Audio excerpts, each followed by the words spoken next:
We don't know who they are, but we certainly know their work. Welcome to Watch Mojo, and today we're counting down our picks for the top 10 infamous anonymous hacks. For this list, we're looking at the most well-known hacks performed by the hacktivist collective known as Anonymous. It doesn't really matter if the goal was successful or not. As long as the cyber intrusion received widespread media attention, it will be included. Number 10. The Minneapolis Police Department. This week's brutal killing of George Floyd, which has sparked protests and national outrage, is merely the tip of the iceberg in a long list of high-profile cases of wrongful death at the hands of officers in your state. Anonymous made headlines several times in the 2010s, but went quiet towards the end of the decade. They returned, however, in 2020 to support the protests sweeping America following the killing of George Floyd by police officers in Minneapolis. A video released on May 28th declared that they'd take revenge on the local police department. And shortly afterwards, the Minneapolis police and official city websites went down. People have had enough of this corruption and violence from an organization that promises to keep them safe. After the events of the past few years, many people are now beginning to learn that you are not here to save us, but rather, you are here to oppress us and carry out the will of the criminal ruling class. Anonymous also leaked hundreds of emails and passwords, although these appear to be from older breaches. Their resurgence in popularity was helped by retweets from K-pop fans, in an unexpected alliance of activists. Unfortunately, we do not trust your corrupt organization to carry out justice, so we will be exposing your many crimes to the world. We are Legion. Number 9. Operation Tunisia. Dear citizens of the world, the time for truth has arrived, a time for freedom and transparency, a time for people to express themselves freely and to be heard from anywhere across the world. During the Arab Spring, Anonymous was everywhere, with numerous operations in support of anti-government protests. In Egypt, Anons hacked into government websites and took them offline. In Syria, they posted a message supporting the civil uprising on the Defense Ministry website. Anonymous has heard the cries for freedom from the Tunisian people and has decided to help them win this battle against oppression. However, one of their most famous and substantial operations was in Tunisia during the revolution of 2010 and 2011. Anonymous not only took down government websites, they also distributed anonymizing software for protesters and helped share videos of the uprising. The revolution ended with President Ben Ali fleeing to Saudi Arabia. President Ben Ali had fled following the worst unrest of his 23-year rule. Number 8. H.B. Gary. In February 2011, security firm H.B. Gary claimed it had successfully infiltrated Anonymous. The company's chief executive, Aaron Barr, stated that he would publicly unveil their findings. In retaliation, Anonymous hacked into H.B. Gary's website, posted thousands of company emails online, and erased various files. An executive at this computer security firm, H.B. Gary, provokes them, goes to a computer security conference and says, I'm going to reveal the primary members of this group.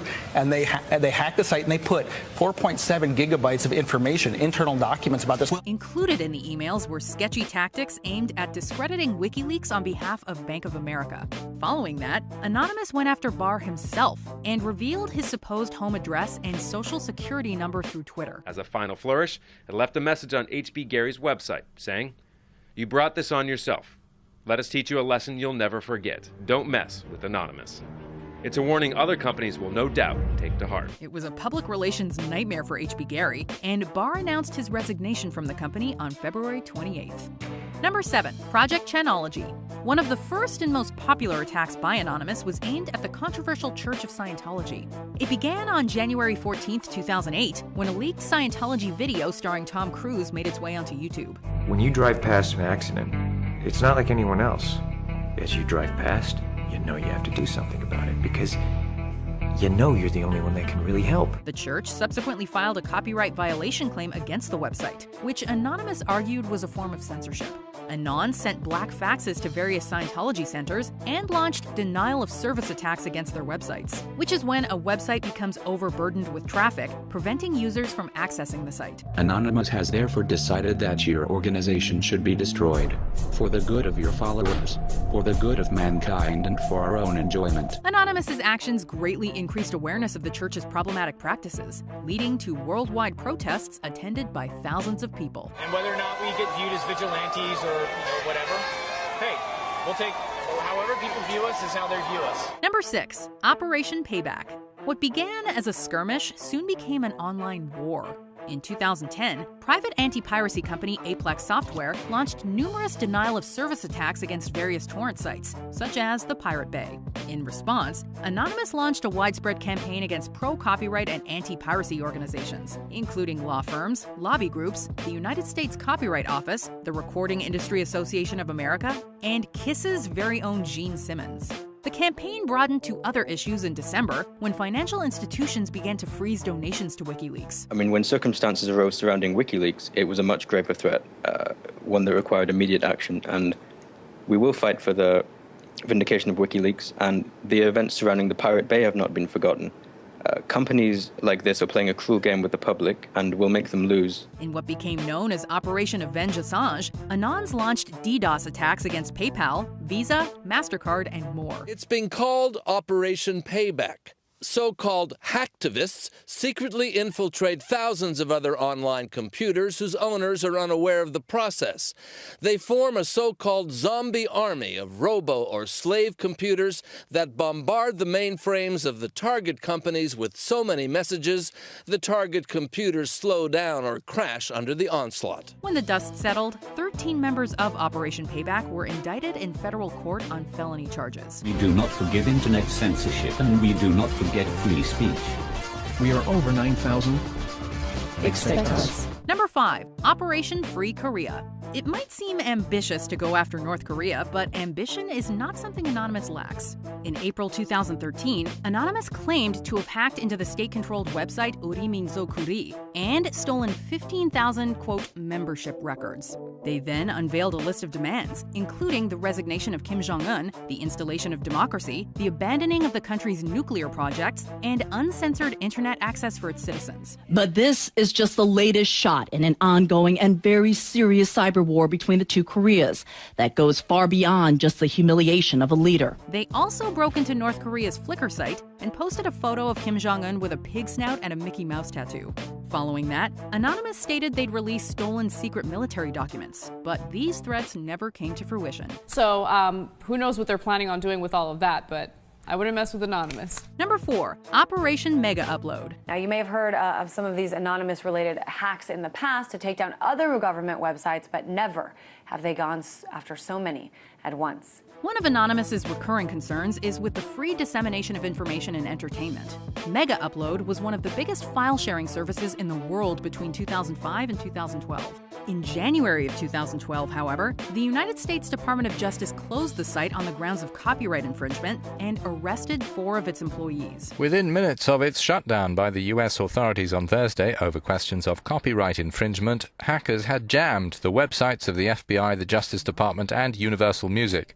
The online collective known as Anonymous said they did it and will strike again. In response, Anonymous launched retaliatory DDoS attacks against numerous government bodies, including the Department of Justice, the Copyright Office, and even the FBI.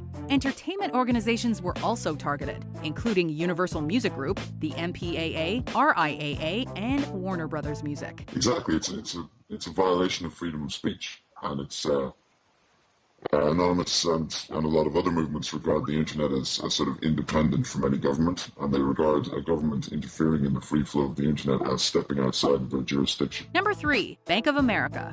In March 2011, Anonymous released a number of internal emails from Bank of America. Posted on bankofamerica.sucks.com, they allegedly came from a former employee and exposed, quote, corruption and fraud. The source worked for Balboa Insurance, a firm that was owned by the bank until being sold later that same year. The accusations included, quote, forced place insurance policies that inflated premiums. The bank also purportedly manipulated numbers used to identify loan insurance accounts, resulting in improper foreclosures. Of course, no one was especially surprised owing to the bank's history of shady loan practices. Number 2, Westboro Baptist Church. Based in Kansas, the Westboro Baptist Church is infamous for picketing funerals and its history of hate speech. Often described as a hate group, the church has protested and released inflammatory statements against homosexuals, Catholics, Jews, and Muslims, among many others. So you think the government of this country should put me to death for enabling homosexuality by thinking it's okay? Yes.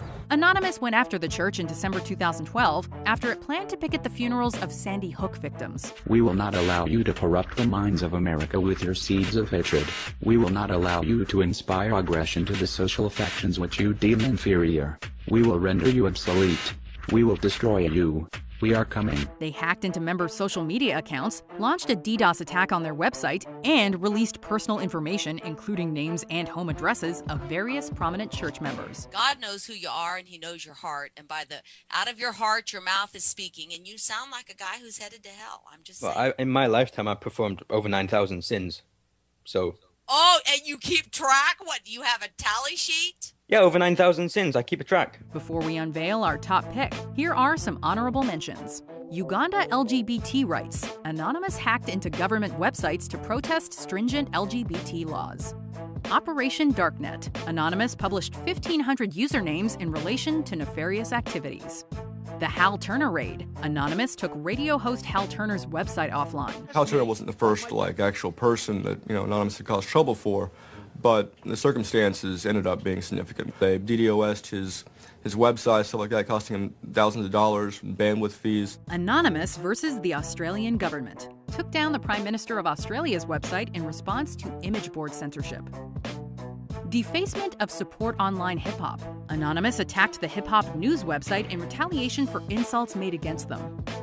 Before we continue, be sure to subscribe to our channel and ring the bell to get notified about our latest videos. You have the option to be notified for occasional videos or all of them. If you're on your phone, make sure you go into your settings and switch on notifications.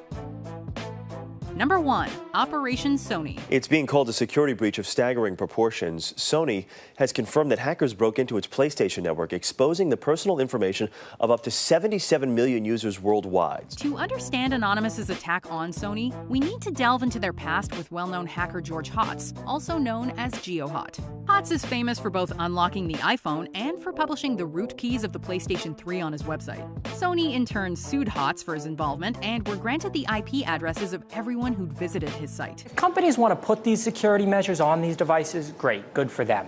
But if we want to come in and we want to remove these security measures so we can do legal things with our devices, then I think we have every right to. In retaliation, Anonymous launched various attacks against Sony, like taking down their website and the PlayStation Store and tracking down personal details of various executives. Later, the PlayStation Network suffered a historic outage, and up to 77 million personal accounts were breached.